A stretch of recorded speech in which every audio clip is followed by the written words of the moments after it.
एक कमेंट आशुतोष, उसके बाद बीजेपी वर्सेस कांग्रेस। आशुतोष, सीटों के बंटवारे में ये क्लियर है अब कि एनडीए के लिए आसान होने वाला है और असली चैलेंज जो है वो पीडीए के सामने ही है कि ये जो इतना बड़ा मजमा बनाया है, महफिल जमाई है, जब तक जमीनी स्थिति पर, जमीन पर कोई सीटों का फॉर्मूला ना निकले, 450 कह तो रहे हैं कि 1 वर्सेस 1 करेंगे, लेकिन जब तक कोई सॉलिड फॉर्मूला नहीं निकलेगा तब तक कोई फायदा नहीं है। आपने म्यूट किया है शायद आशुतोष। मानक कोएलिशन पॉलिटिक्स काश इतनी आसान होती कि टिकटों का बंटवारा आसानी से हो जाता। राजनीतिक पार्टियां तो अपने दल के लोगों को आसानी से टिकट दे नहीं पाती।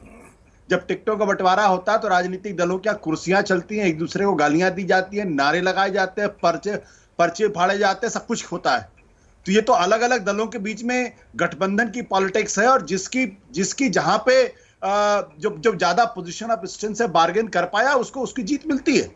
एक बात इसमें बिल्कुल सही है कि भारतीय जनता पार्टी के चूंकि स्टेक्स बहुत ज्यादा हाई हैं 2024 में, और उनकी लीडरशिप में जो पावर सेंटर है वो सिर्फ एक है, और उनके अंदर रेजिलियंस गजब की है।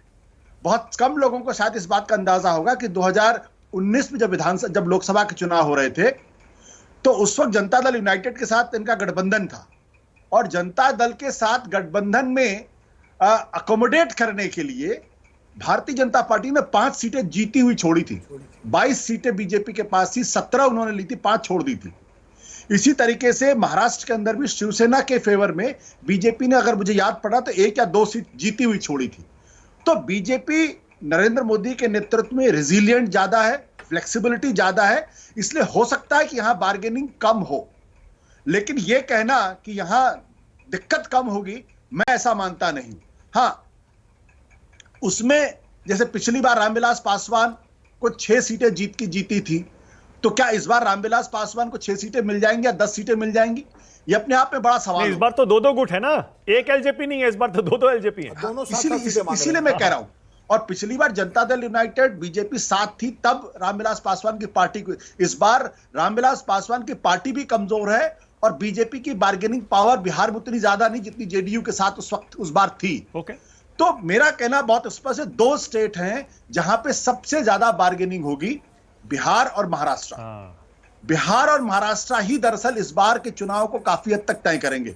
अब जैसे उत्तर प्रदेश है, उत्तर प्रदेश में बीजेपी को कोई दिक्कत होने वाली नहीं है, राजस्थान में दिक्कत नहीं होगी, गोवा में नहीं दिक्कत होगी, गुजरात में दिक्कत नहीं होगी, इसके अलावा मध्य प्रदेश चले जाए कोई दिक्कत नहीं होने वाली है, कर्नाटक के अंदर कोई दिक्कत होने वाली नहीं है। तो जहां पे बीजेपी एक्का दुक्का पार्टियां हैं, छोटी छोटी पार्टियां, उनके 1-2 सीट देके वो हिसाब कर सकती हैं। लेकिन बिहार के अंदर तो बार्गेन करना पड़ेगा। वहां चिराग पासवान भी बार्गेन करेंगे, वहां आपके जीतन राम मांझी भले ही उनकी औकात 1% वोट की ना हो, लेकिन वो बार्गेन करेंगे, क्योंकि उनको मालूम है कि बिहार के अंदर इस वक्त इसमें बीजेपी के स्टेक्स बहुत हाई है। तो कितना हम इनसे पाउंड ऑफ फ्लेश हम ले सकते हैं। इसी तरीके से महाराष्ट्र के अंदर क्या अजीत पवार अगर चुनाव लड़ेंगे तो आसानी से बीजेपी से कह देंगे कि भैया आप इतनी सीटें आपको दे रहे हैं, आप ले लीजिए, या सिंधे कह देंगे। उनको मालूम है कि महाराष्ट्र के अंदर, लेकिन आशुतोष, महाराष्ट्र में तो दोनों ही पक्ष फंसे हुए हैं। महाविकास आघाड़ी में पहली बार 3 पार्टियां हैं, हर बार वहां 2 होती थी, कांग्रेस और एनसीपी। इस बार तो उद्धव ठाकरे की पार्टी भी है, इधर भी 3-3 है। मैं बीजेपी की बात करूं, पिछली बार बीजेपी और शिवसेना ने मिलकर चुनाव लड़ा था, और आपको याद है कि 41 सीटें जीती थी, 42, अगर जहां तक मुझे ध्यान पड़ा 22 सीटें बीजेपी को मिली थी, और तकरीबन 18 या 19 सीटें शिवसेना के खाते में थी। इस बार शिवसेना टूटी हुई है, एनसीपी टूट के इधर आई हुई है, तो एनसीपी भी अपना हक मानेगी, शिंदे ग्रुप में भी अपना हक मानेंगे, और उनको मालूम है कि बीजेपी की स्थिति यहां जब शिवसेना एकजुट थी और बीजेपी मजबूत स्थिति में थी, तब उसकी बार्गेनिंग पावर ज्यादा थी। आज उसकी बार्गेनिंग पावर महाराष्ट्र में नहीं होगी। तो इसलिए दोनों राज्य हैं जहां पे इनको बहुत दिक्कत आने वाली है।